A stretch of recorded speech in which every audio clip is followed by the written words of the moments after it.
Welcome to the Kevin Bass Show long form podcast. If you have an idea that you take from this podcast that you want to apply to your own life, you should always talk to your doctor before doing so and never construe anything you hear as medical advice. And with that, enjoy the Kevin Bass Show. Hey everybody, this is Kevin. I'm going to be talking about a thread that I wrote on Twitter about statins. And essentially, this is just going to be like any other video, except we're going to be using this thread for the visuals in the video. This thread is about the potential negative impact of statins on brain health. Everybody knows that I love statins. I think that they should be much more widely prescribed than they currently are. I think the evidence base very strongly supports that view. And in fact, that is becoming a much more widely and commonly expressed view among the elite of cardiology experts. Given that, I have a very favorable view of statins. Nonetheless, I similarly have a very risk avoidant orientation on many things. So I often, even on the very things that I have the most favorable views about, for example, resistance training. I love resistance training. I think everybody should do resistance training. Sunscreen, I think everybody should everybody should use sunscreen. Oils compared to saturated fats, I think everybody should consume unsaturated fats. Nonetheless, I'm very interested in what are the downsides of these particular points of view, because I'm not interested necessarily so much in promoting my own particular view as propaganda, but promoting my view with the downsides included in it. So just as I think that olive oil is better to use than butter, and perhaps even canola, there may be some seed oils that are less optimal compared to olive and canola, for example, or compared to, say, fish oil. Similarly, when looking at sunscreen, some chemical sunscreens may not be as optimal as using some of the mineral sunscreens, such as those that have zinc oxide and titanium dioxide. Similarly, with statins, there may be some statins that are better than other statins, and with resistance training, some forms of resistance training might be better and safer and better for long-term longevity than other forms in general. And in this particular thread, we're going to be talking about some of the downsides of statins, despite the fact that I think they should be much, much more widely prescribed. Now, here's this paper. It looked at genetic variants in a study design called Mendelian randomization. And it looked at variants that mimic the effect of statins and of PCSK9 inhibitors, essentially variants that reduced the genetic expression of the gene that statins inhibit. So statins inhibit a gene called HMGCR. These variants, these genetic variants, naturally cause less HMGCR expression and less HMGCR activity, so they thereby mimic the effects of statins genetically. So everybody has different variants for different genes, and some people have variants that are almost like permanently being on statin therapy, a very low dose of statin therapy, a very modest amount of reduction of HMGCR, similar to a very modest dose of statin therapy. And then you can follow these people around and see what kind of health outcomes that they have, essentially having a clinical trial at your disposal without actually needing a clinical trial, a lifelong clinical trial without actually needing that lifelong clinical trial. And similarly, PCSK9 inhibitors, you can look at people who have genetic variants that result in lower PCSK9 expression. So just as statins inhibit HMGCR, PCSK9 inhibitors inhibit PCSK9. And just as you can have variants of HMGCR or of areas that code around the HMGCR region that result in less expression of HMGCR, so can you have variants that result in less expression of PCSK9. And so you can look at people who have these different variants and see what their long-term health outcomes are, and then extrapolate from that and determine thereby what the lifelong effect of HMGCR inhibitors or PCSK9 inhibitors are over the course of the lifespan, and you can detect much smaller effects by looking at much larger populations than you often could in drug trials, or maybe the drug trials themselves don't have the outcomes of interest that you're interested in looking at. And so then you can just do this Mendelian randomization study to replace whatever potential clinical trial that could have been done or could be done in the future.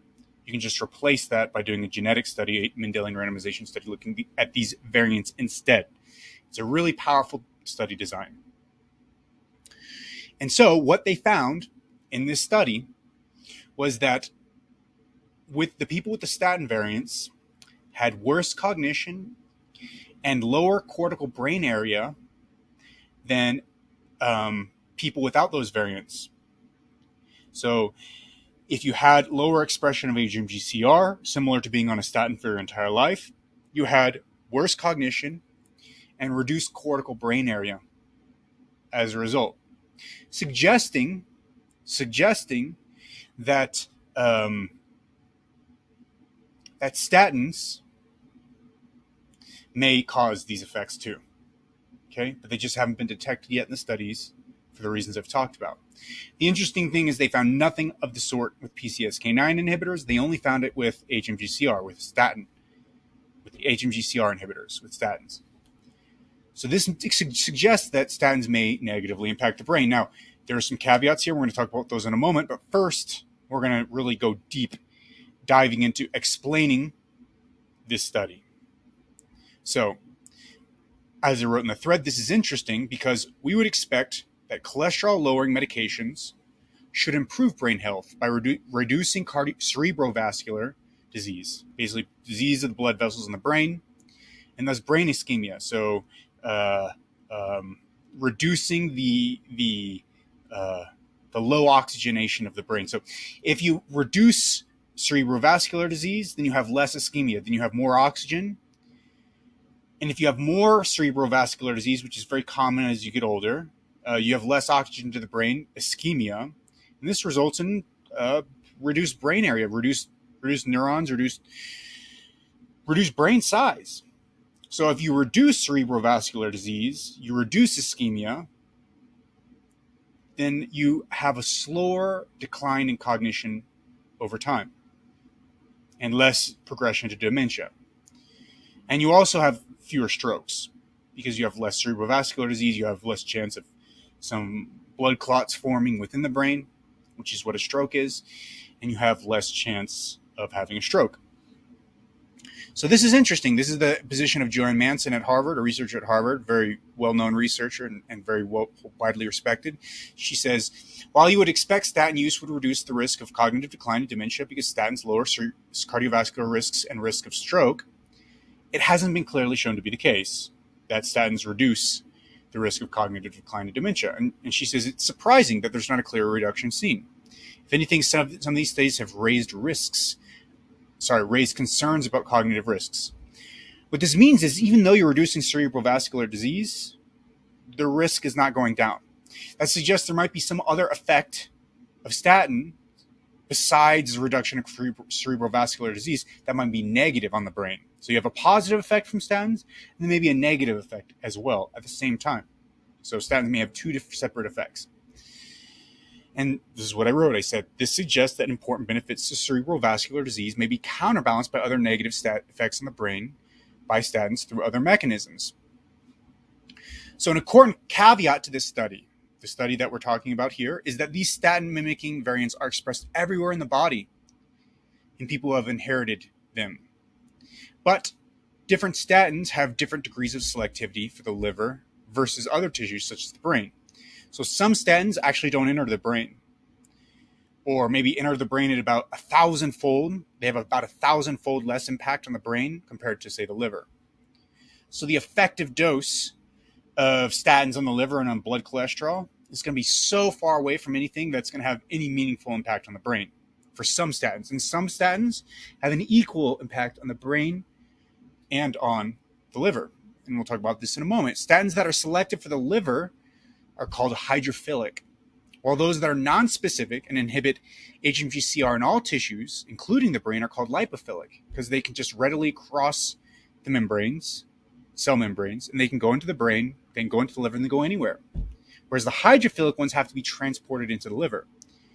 And again, I said, HMGCR is inhibited in all tissues in people with statin-mimicking variants in the above studies.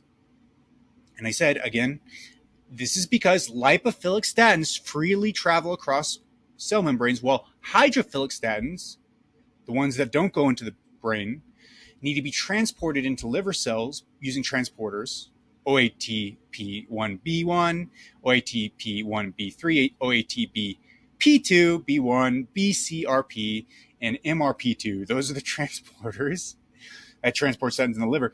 You need those, and those are only expressed in the liver. Okay? And in hydrophilic statins, they only go into the liver because only the liver can take up those hydrophilic statins, because only the liver has those transporters, but not the brain. Okay? Now, hydrophilic statins have about 1,000-fold higher selectivity for the liver compared to the brain, while lipophilic statins have about equal selectivity. Okay? This can be seen in this figure. There's a figure from a paper. I dug really deep into this. In fact, I found the very original reference. This is not the very original reference. The very original reference is a tabular form. This shows it graphically much better. But I dug up basically that whole lineage of references, and here's the cleanest, clearest view that you can get of this particular phenomenon. You can see very clearly. If you take rat hepatocytes, so statins affect rats and humans in the same way, with respect to cholesterol synthesis at least, okay?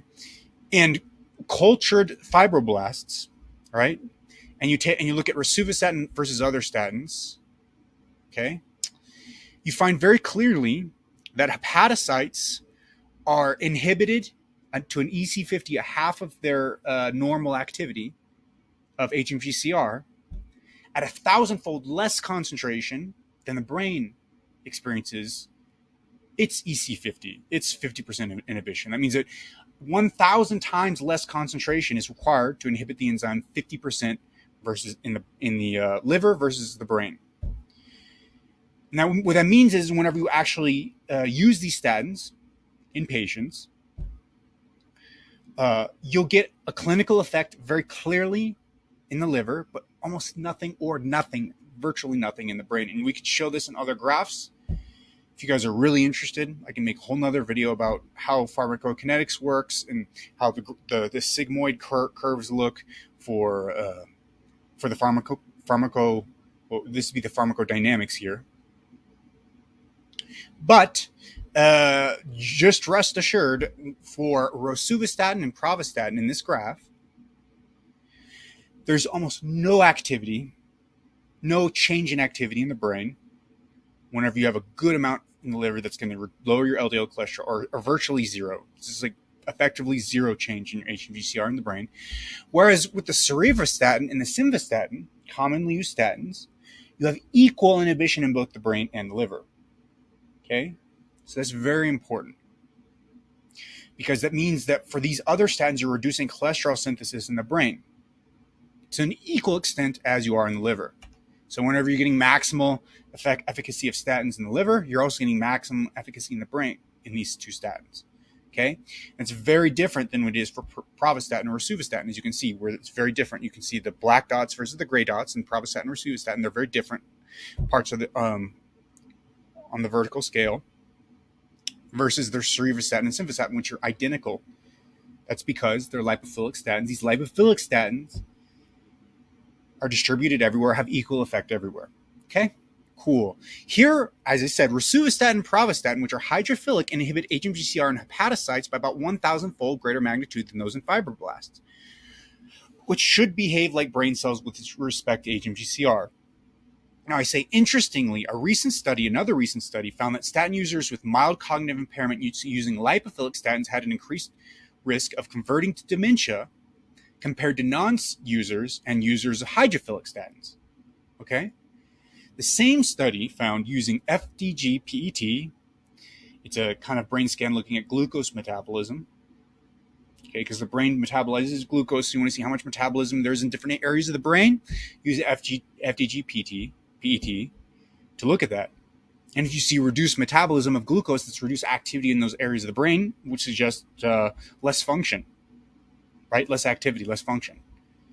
And what this study found was they found a decline in metabolism in several areas of the brain important for cognition in those using lipophilic statins, but not non-users of statins or users of hydrophilic statins.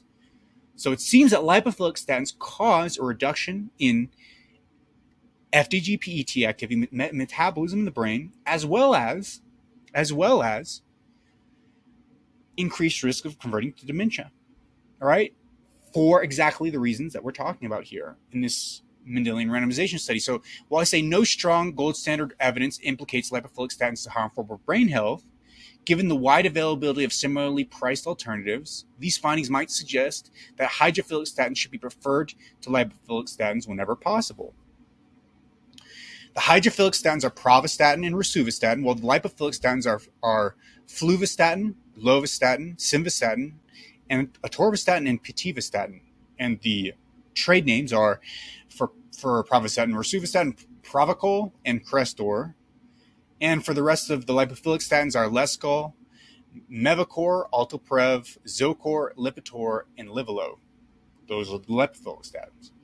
Finally, the results of the genetic study that we mentioned at the beginning of this thread should be interpreted with caution because they weren't entirely consistent. So even though you had less cortical brain area, even though you had less cognitive function, you still actually in the HMGCR group, you had better memory, which is very interesting. So it's an inconsistent finding, which could actually be real. That couldn't be non-spurious, or it could be just a result of some sort of statistical issue. So what I said, in my opinion, however, this interpretation is not particularly relevant.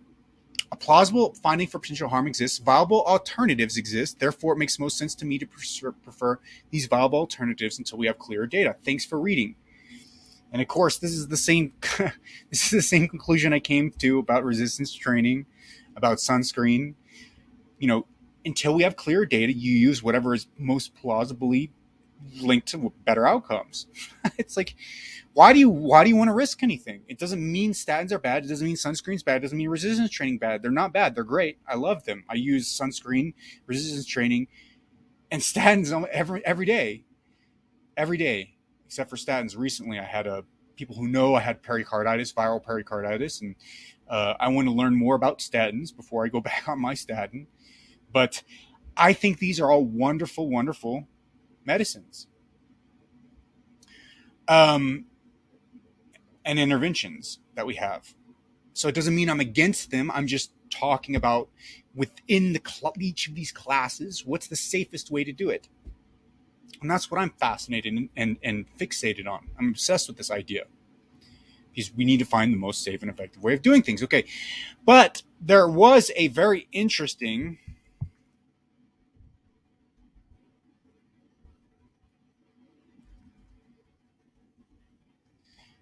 editorial written by Brian Ference. He has like 1 billion degrees at the best places in the world. He has a Harvard degree, Yale degree, Oxford degree, and Cambridge degree. He has like everything except for Princeton. Okay, and he's a leader in the field. He's considered a leader in the field. He goes in the history of Mendelian randomization and where we should interpret it with caution and where we shouldn't. And being very careful about Mendelian randomization. And then he makes a couple arguments about this particular study. And I'm showing these here. This paragraph here, I'm going to highlight this for you guys. That paragraph, that's basically all that other stuff is the history of Mendelian randomization in the field of lipidology and how it's sometimes been useful and sometimes misleading, and you can't necessarily directly, immediately infer causation from a Mendelian randomization study. You have to be cautious about interpretation, which I agree with. But it really comes to a head in this particular paragraph where he lists his counter arguments for interpretations of this study such that this study gives the conclusions basically that I'm suggesting are the case. He thinks that this study doesn't provide definitive causal evidence that statins are bad for brain health, which I agree with, by the way. I don't think it's definitive causal evidence whatsoever. In that respect, I'm in total agreement with Dr. Ference. However, with respect to the specific arguments that he uses, I think there's a little bit to be desired. My interpretation here is that he understands this field extremely well with respect to Mendelian randomization and lipidology. It's very clear in the history that he gives, but in these particular respects, in the respects of these particular arguments that he gives, I think he wrote these down a little quickly. I think he wrote this paragraph fast, and I'm going to show you why I think that's the case. I don't think this is his best work. Okay? Highly respected, highly intelligent, highly published individual, much more established than myself in the field of cardiology and lipidology. Nonetheless, I don't think he's on his A game here. And I'm going to talk about why. And in doing so, we're going to revisit some of the things we just discussed. So it says, first, the genetic instruments do not affect the activity of the therapies that they are trying to mimic.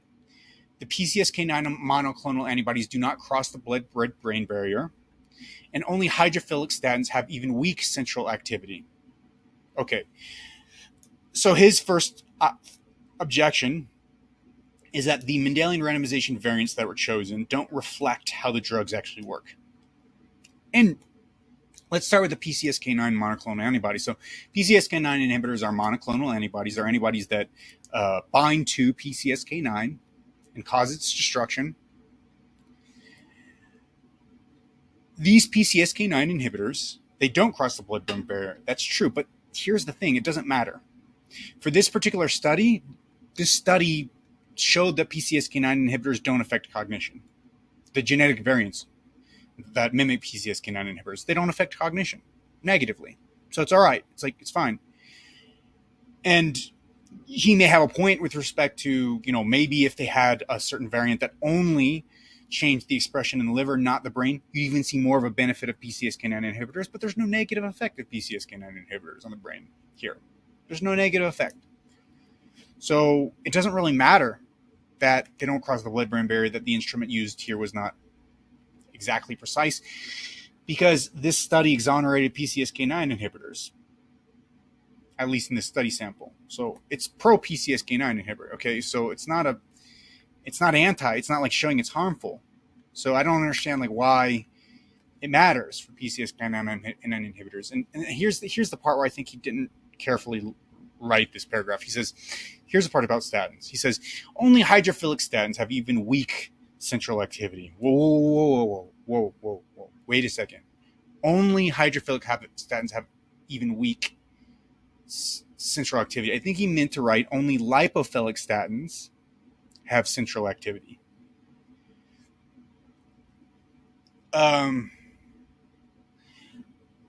So already he wrote the wrong thing. Okay, it was a typo. He didn't mean to write hydrophilic. He meant to write lipophilic. But it shows that maybe he wasn't super careful in writing this paragraph. Okay, and I don't think that he was, because of the first argument I've already made. Why is he objecting about PCSK9 inhibitors and the instrument used there? It doesn't make sense to me, because it didn't say PCSK9 inhibitors were harmful. So why is he objecting? It's not a good argument. And second, it's just he's just objecting to the paper in general, and almost it's that argument. With that argument, he's almost trying to discredit the paper rather than just talk about its scientific points. It's almost the vibe I get, and I don't like that. I don't think that's a very fair way to. It doesn't. The conclusions don't warrant that objection. That's what I'm saying. Okay, but hydrophilic statins, no, it's lipophilic statins have central activity. And he says only hydrophilic statins have an even weak central activity. No, as far as I'm aware, lipophilic statins affect the brain just as much as they affect the liver in terms of the HMGCR enzyme. So if there's other data suggesting that lipophilic statins affect the brain less than the liver, that's great. But we showed with the fibroblasts and the hepatocytes, the rat study, that both kinds of cells were similarly affected.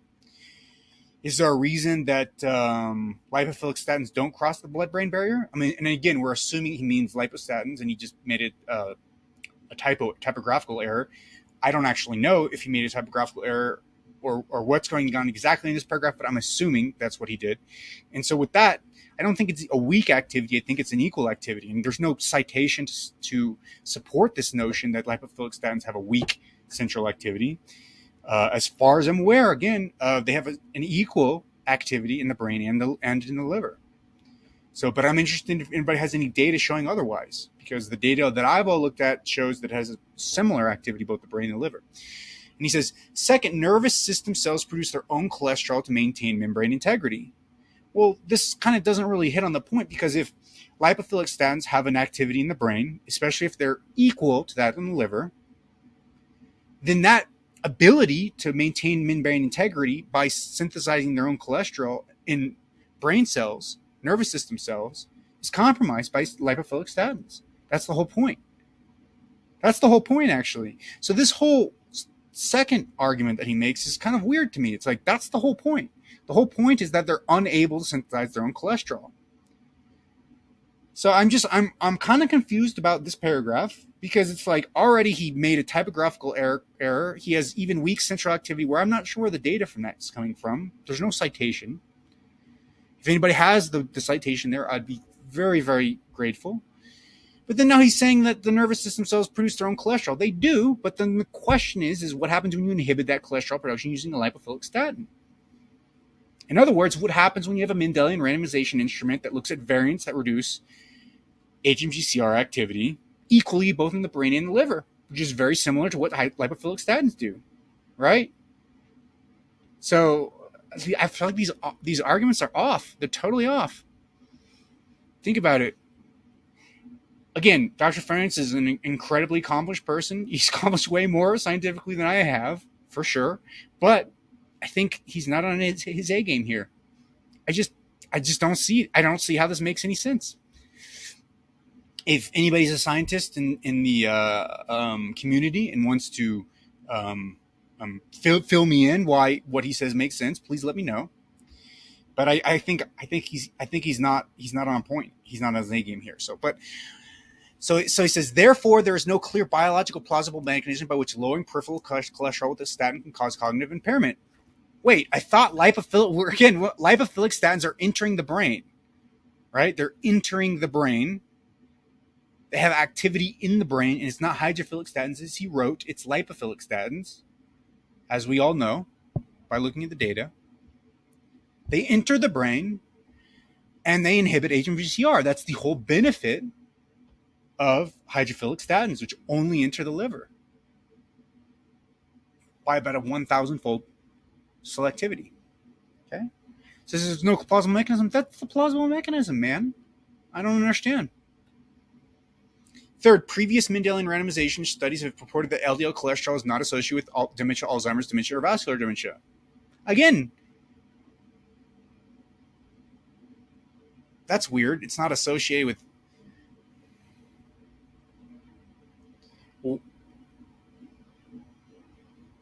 Okay, I don't even know what to do with that, because to me, LDL cholesterol should be associated with that vascular dementia, because it should be negatively associated. If it's like not even associated at all,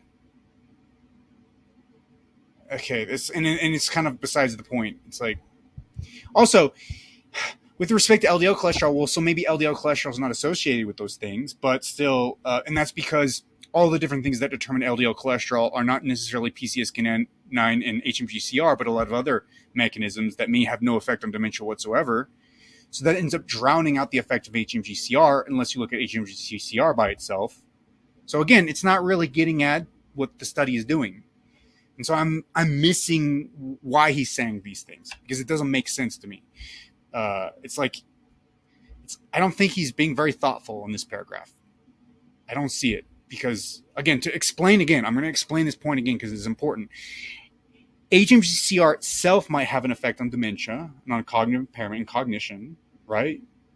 HMGCR, but then all the LDL lowering variants pooled together as a whole may have no effect, because they might drown out the effect of HMGCR, or some of the other variants might have a positive effect. Therefore, you wouldn't see HMGCR effect on the brain pop up in an LDL cholesterol Mendelian randomization study. I think he should understand that. So I don't understand why he's saying what he's saying here. It doesn't make sense to me. He says, indeed, neither PCSK9 nor HMGCR genetic scores were associated with Alzheimer's disease in the database used by the authors. That's an interesting point. I can concede that is definitely seems to be an interesting point. I would like to look deeper into those data, but that is an interesting point. That is where this is a place where he's on his A game, because that is a good point. But the other points are not great. It's like he was throwing the whole kitchen sink at this. He's like, okay, we got to throw the kitchen sink at this because this is not. We don't want people to think this study is good. So I'll throw everything I got, which I don't think is a valid way of approaching science. My personal opinion, but it's just my personal opinion. It's my value judgment. I think you should focus on the actual good arguments and not throw the kitchen sink, because throwing the kitchen sink is what people who are not. I don't think that's a good faith way of doing things. That's my personal opinion. Okay, but he says, fourth, the results are directionally inconsistent and counterintuitive. I agree with that, because as we mentioned, the memory part and the cognition part, they went in opposite directions. Memory was actually better with statins and cognition was worse. Cortical brain area was worse. Memory was better. So what is so there's an inconsistency. There's an inconsistency here, and I completely agree with that. I think that's another A-game argument, okay? And he says, the authors report that LDL-lowering variants in the HMGCR gene are paradoxically associated with both marginally decreased cognitive performance and marginally improved memory. Agreed. That is a weakness of the study. We already talked about that. Fifth, the statistical evidence is extremely weak. Despite being evaluated on a continuous variable among more than 200,000 participants, the associations with both cognitive impairment and improved memory are achieved only nominal statistical significance. So it's like, it's a very weak association. It's a very weak effect. And so therefore it might not be real. Conceded.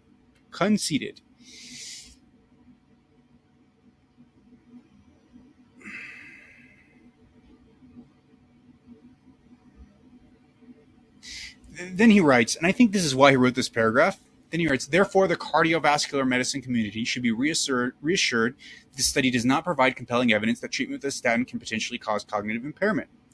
As a result, persons taking a statin should not discontinue the therapy for fear that statins cause cognitive impairment.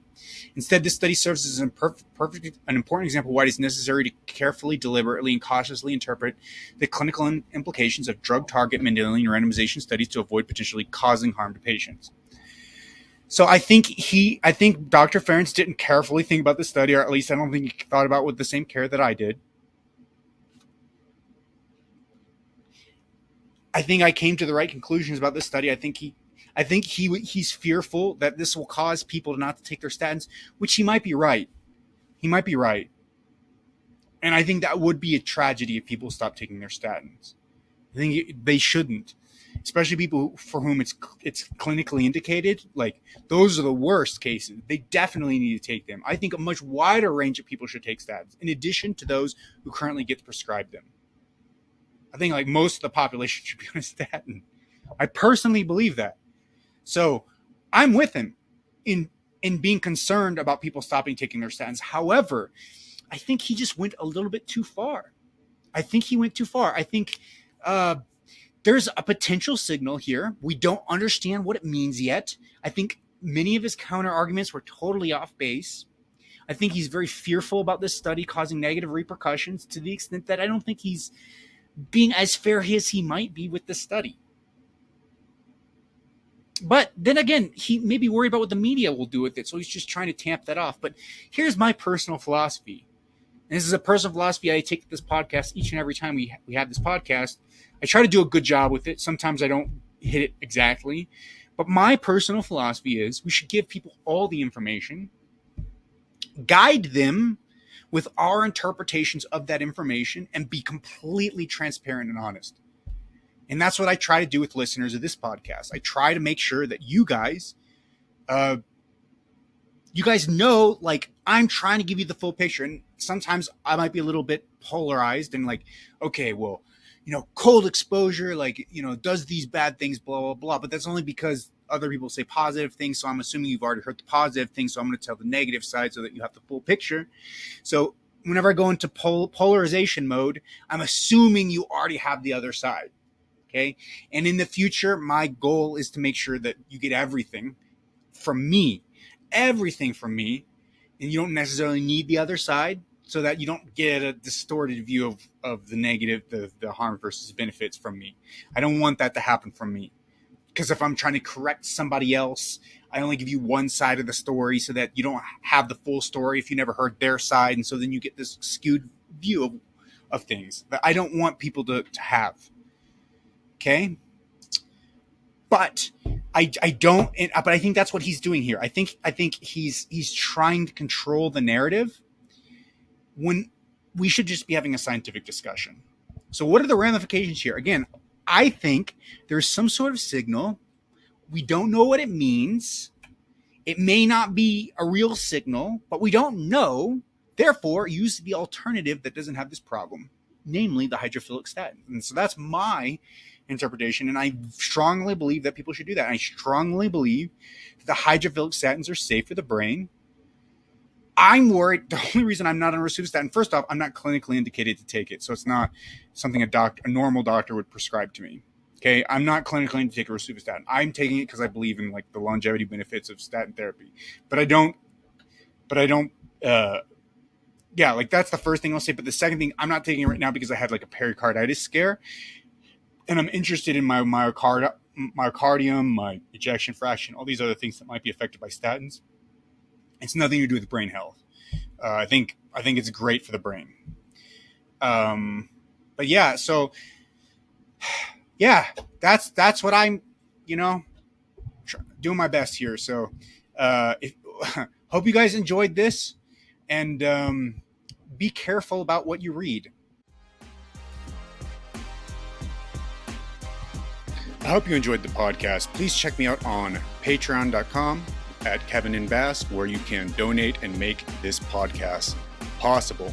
Also check me out on Twitter, Instagram, TikTok, where you can find my latest thoughts on the latest controversies and findings within health science. Also check me out at The Kevin Bass Show, both on Spotify, Apple Podcasts, and YouTube. I hope this podcast was useful to you. If it was, please leave me a 5-star review on Spotify or Apple Podcasts. See you guys in the next episode.